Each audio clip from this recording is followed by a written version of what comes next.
Hello, Arizona, and welcome to this episode of Valley of the Sun Real Estate Show. I'm your host, Jayson Bates, the lender who lives in and is a part of your community.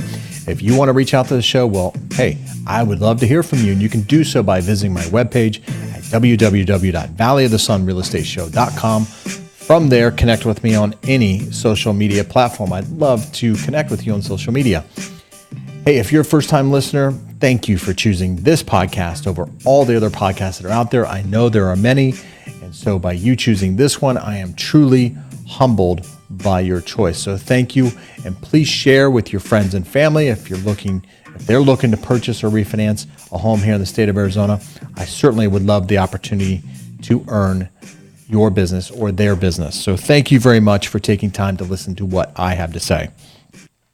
All right, so with that, I always like to jump right into the subject matter. I hate it when these podcasts kind of go into a side tangent. So I like to get right to the point because podcasts are meant to get right to the point, in my opinion. Okay, so today's topic: what are your options when an appraisal comes in low? Now, this is going to cover both the buyer side and the seller side. And this is really, it's universal. It's for refinances or for a purchase transaction. You know, I've had a few purchase transactions come across my desk here lately that have had appraisals that have come in low. And a lot of people don't know their options when an appraisal comes in low. You know, what can we do? Do we just accept the appraisal? I mean, who's this person to appraise the house? Why should I believe what they have to say as far as value goes when appraising the home? So I want to cover 5 things that you can do, 5 options that you have when looking at an appraisal or when you get the appraisal back, 5 options that you have. Now, of course, if the appraisal comes in at value, nobody's going to dispute that. Although I have had people who have had appraisals where they think they're getting, a great deal on a property. Maybe they're getting it 20% below market value, and the appraiser comes in at the sales price, and they say, "Well, that's kind of bull. I don't really believe that. I'm getting a great deal. I've seen the comps." I want to make this kind of statement here because appraisers aren't going to stick their necks out without overwhelming evidence to support why they should be sticking their necks out. A common theme from appraisers is the value of the property is what somebody's willing to pay for the property.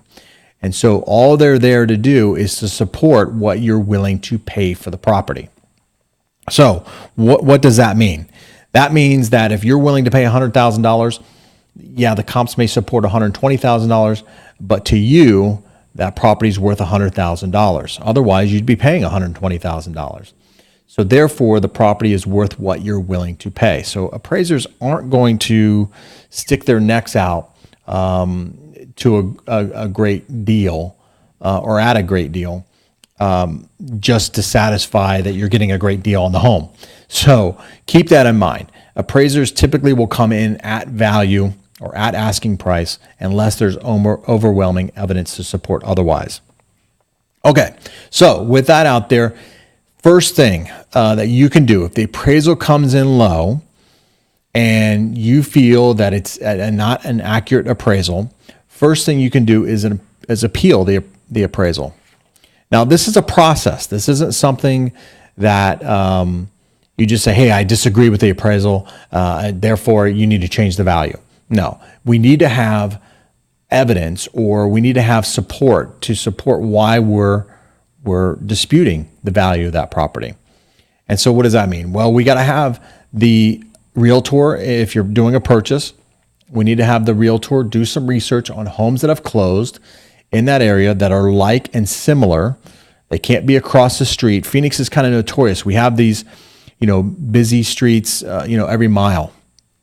And if your house backs one of these busy streets and the comparable sales is across that street into a different neighborhood, that may not necessarily be a supporting comp. You want comparable sales that are in your neighborhood, not in a different neighborhood, but in your neighborhood, and that have very similar qualities to the property that you have. So if you have a pool, you want a comp that has a pool. If you have 2,500 square feet, then you want the home to have 2,500 square feet. Now, I get you're not going to find exact replicas of your home, but you can get within a certain tolerance level. Generally, that's about 25% tolerance after adjustments. But you want to look, as a consumer, you want to look at the other homes that have similar homes to yours. And so if those homes have sold, then they become a comparable sale. Now, it's important to note here that only sold homes. It's not the listing homes. So if your neighbor's listing their home and it's exactly like yours, and they've listed it for a certain price, that isn't a sale. It's not a comparable sale until the property has actually sold. That's when it becomes a comparable sale. Now, the other thing that's important to note here when it comes to comparable sales is that the home needs to have sold prior to the inspection date of the appraisal. So the appraiser we can't really ask the appraiser to throw in a comparable sale after they've inspected your property. So it's important that you have sales that are prior to the appraiser inspecting the home, because this happens a lot, especially in the market right now where we've seen increase in value of properties over a very short period of time, and appraisers just can't keep up with what's happening in the market. And so by the time I get the appraisal, it might be a week or so after they've inspected your property. But during that week process, maybe there have been one or two comparable sales that have sold in your neighborhood. Well, if they happened after that appraisal, then they're not really considered a legitimate comparable sale, even though they are a comparable sale in the grand scheme of things.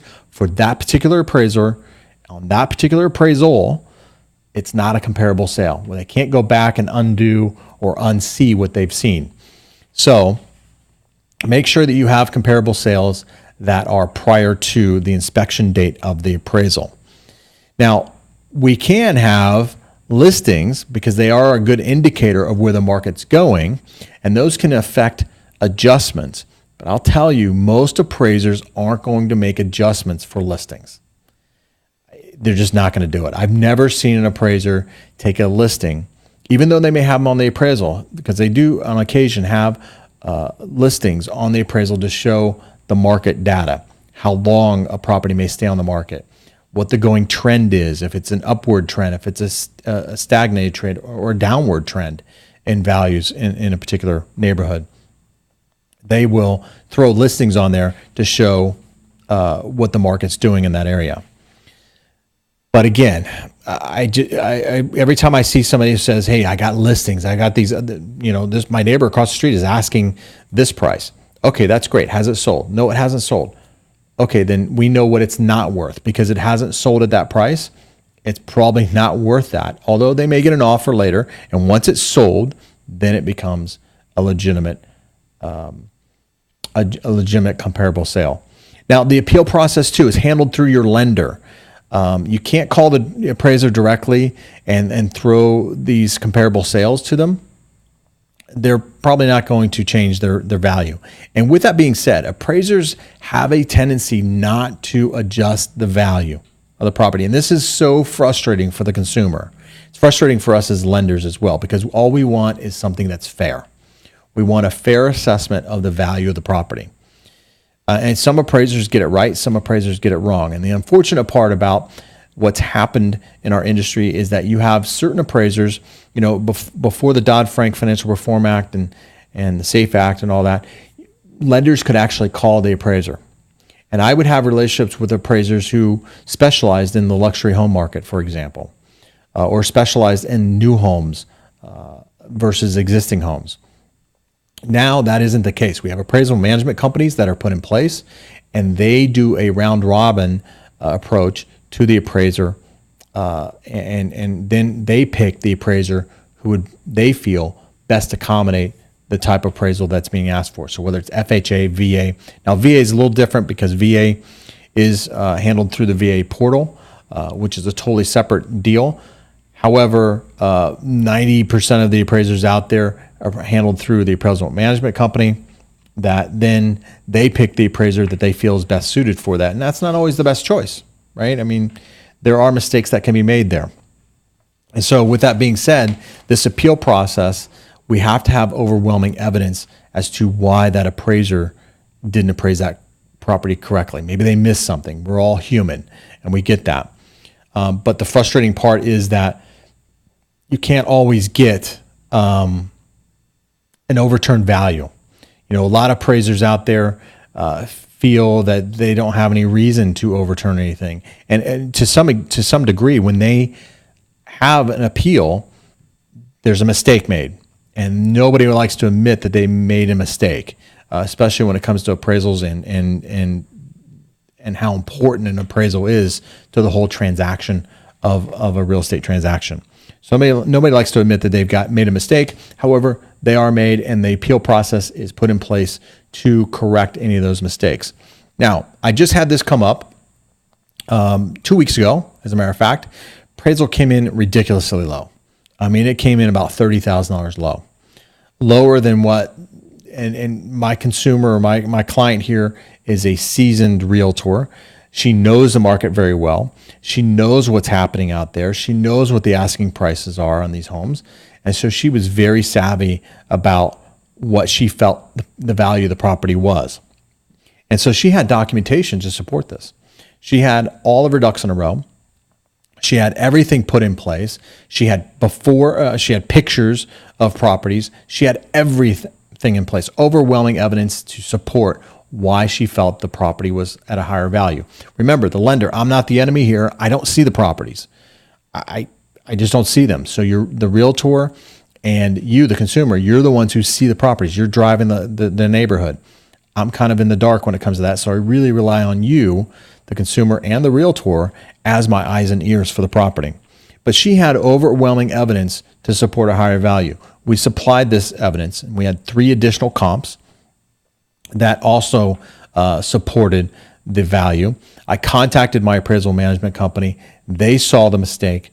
They then contacted the appraiser. The appraiser then adjusted the value upward. The value came up. Didn't come up quite as high as we would like to have seen it come up, but it came up to a point where we could work with it. And so I want to make it very apparent here that the appeal process can work.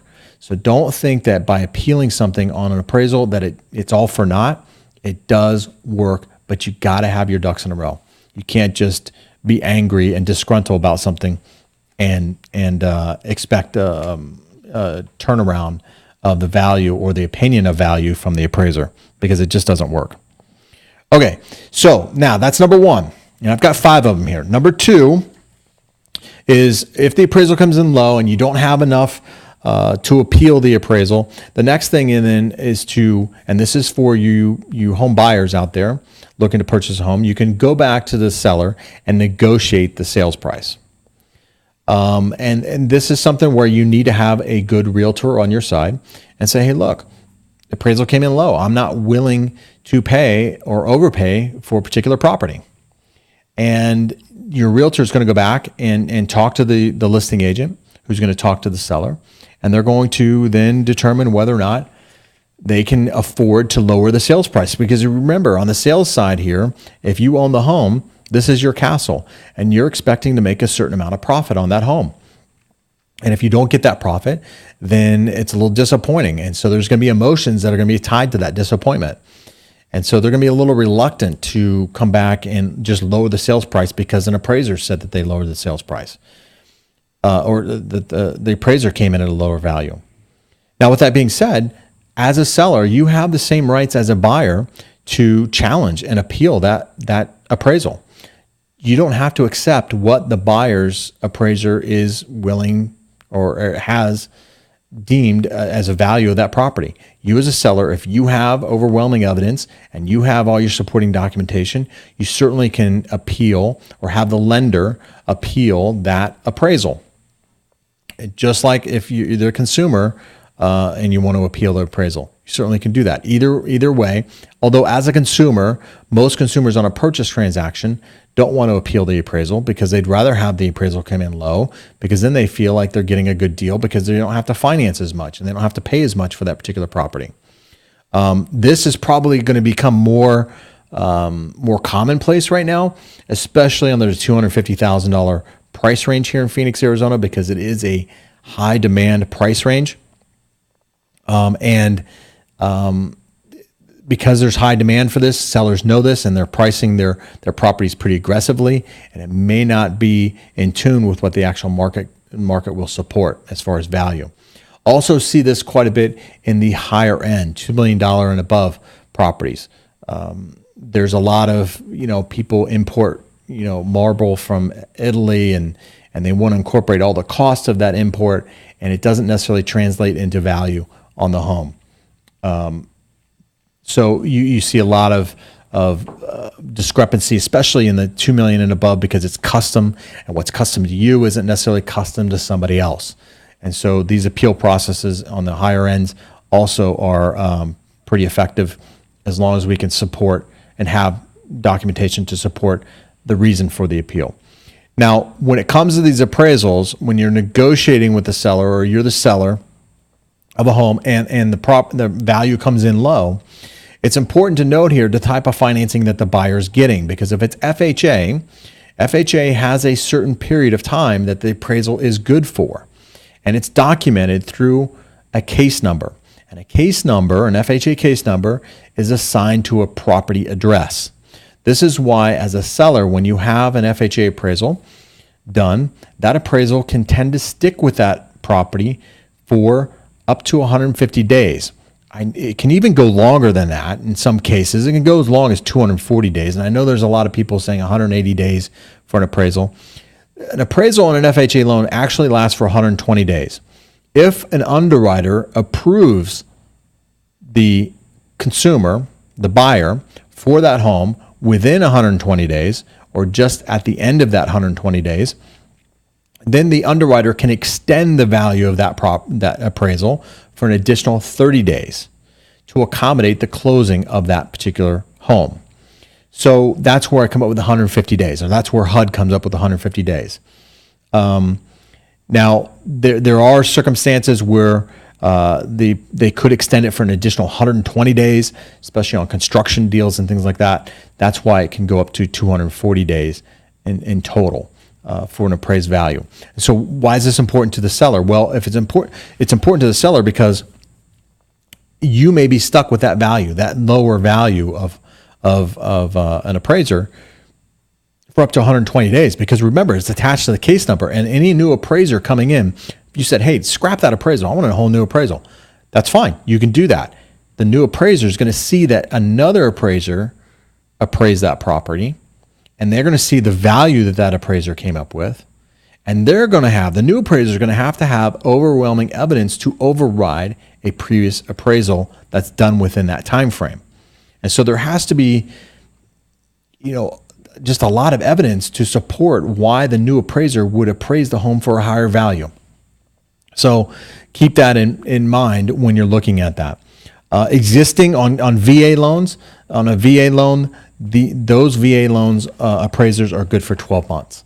Now, on a conventional loan, this is a little convoluted, and this can be between lenders. Different lenders have different approaches when it comes to this. Typical lenders will not accept other lenders' appraisals, when it comes to conventional financing. Conventional financing being the Fannie Mae, Freddie Mac financing. So now, doesn't mean that they couldn't accept it, depending on the appraiser and who actually did the appraisal and who the appraisal management company is. Because if you have a copy of that appraisal, the new lender, if you will, could potentially get that appraisal reviewed and be able to use that appraisal. Doesn't always happen that way. A lot of lenders want to just get a whole new appraisal because they're on the hook for these appraisals. They don't want any association with, they don't know the previous appraiser's experience, or they don't know, they haven't vetted them properly, I guess is what I'm trying to say here. And so it's important that, you may have to incur an additional cost of an appraisal. So you can negotiate with the seller. Seller can negotiate with the buyer to accommodate that lower appraised value. which brings us to the third item here, which is order a new appraisal. You could order the new appraisal, and I kind of touched base on that a little bit. But in order to do that, that appraiser is going to have overwhelming evidence, because they're going to see that the home was just appraised, to allow for them to appraise for a higher value. And that's not easily done. Now, there are appraisers out there who are just numbskulls and just don't know what they're doing. They are out there, unfortunately. However, most appraisers kind of stick to them, to their brotherhood, if you will, and they're not going to venture too far off from a previous appraisal. Not going to see too many of them that are that far off when it comes to value. So, but you do have the option to order a new appraisal. Now, if it's a VA loan, veteran cannot pay for that. FHA, the consumer cannot pay for that. So the seller, you're going to be asking the seller to pay for that second appraisal, because HUD looks at it and says, hey, look, buyer paid for it. You get what you get. You can appeal it, of course, but the buyer can't be at the buyer's expense. On a conventional loan, certainly the consumer can pay for that, and that's negotiable to take it back to the contract, which is why you need a good realtor to kind of walk you through that process. Now, the other thing here, the fourth thing that you can do is that you simply, you could walk away. You could just walk away from the property saying, hey, I'm not willing to pay that. The seller's not willing to negotiate the sales price because they feel that there's high demand for that particular property. Or maybe they'll wait it out. Now, bank-owned properties, this was the case with a lot of bank-owned properties. We don't see so many of those right now, but they are still out there. The bank may say, hey, look, appraisal came in low. That's fine. We'll wait it. We'll let it sit in inventory. We'll close the doors, let it sit for another couple months, and we'll have it reevaluated at that time. That's a certain possibility, and that's a risk that when you're going back to the seller, trying to negotiate it, the seller can say, no, I'm not gonna lower the sales price. So you have to be willing to, if this is your dream home, it's not easy to walk away from that. But remember, the strongest part about negotiation is being able to walk away from the deal. But when it comes to a home, it can be a little disappointing to have to walk away from the home. Now, the fifth thing, the last thing that you can do here when looking at an appraisal that comes in low, is that you could, as a consumer, you could pay the difference. Now, this is really for purchase transactions, if you will, but you could pay the difference as a consumer. If the appraisal comes in, let's say $4,000 or $5,000 less than what the sales price is, as a lender, we take the lesser of the two, either the appraised value or the purchase price, whichever is less. So in this case, if the appraisal comes in low, we're going to take the appraised value, and then we're going to ask you, the consumer, to write a letter that you acknowledge that you're going to pay the difference between the appraised value and the purchase price. That way we have it on record that you were not forced to pay more than what you knew the value of the home to be. I don't see this so much now. I did see this a few years ago, especially 3 years ago, when values here in the Valley were just increasing exponentially. I mean, they were just going through the roof. Every week it seemed like we had a new value for a home. Not so much anymore. In a normal market, you're not going to see that so much. But in a hot market, you will see this where the appraisers just cannot keep up with the value. Sellers know this. This is really popular in the seller's market because sellers know this, and they know that they may have 3 or 4 other backup offers. Some of those backup offers may be cash, in which case then they may not be so price sensitive when it comes to the actual appraised value versus the value and what they're paying for the home, because it may be a long-term investment for them. And that's the other thing too, as a consumer, that you need to look at. You need to look at, is this a long-term investment? Is this the home I'm going to, live in for the next 30, 40, 50 years, lifetime? In which case then price may not be as much of an option, or not option, but as much of a point to you, or as much of a concern to you, because long-term you're going to get what you want out of the property. So, you could walk away from or you could pay the difference. Just know, though, that the lender is going to ask you to write a letter acknowledging that you understand you're paying more than what the appraised value came back at on that property. So those are the 5 things that you have as a consumer, you have the right to do when an appraisal comes in low. And I hope that this gave you some insight that you just don't have to accept the appraisal. You don't have to just roll with the punches, so to speak, but you actually have choices when it comes to the appraisal and when it comes back low. So thank you once again for listening to this podcast. Please listen to my other podcasts that are out there. And if you could, please write a review on iTunes if you're listening to this on iTunes. And by the way, it's on Google Play now too. So for all the Android users out there, you now have another resource or another platform to listen to podcasts, and that's on Google Play. And this show is on Google Play, so please write that review, as it is one of the only ways that I have to help improve the show. And once again, please connect with me on social media, and you can check out my website at www.valleyofthesunrealestateshow.com. And I'd love to connect with you and interact with you on social media. So thank you all for taking time out of your day to listen to what I have to say, as I really do appreciate your time. So until next time, happy house hunting, and I hope to see you out there shopping soon. Take care.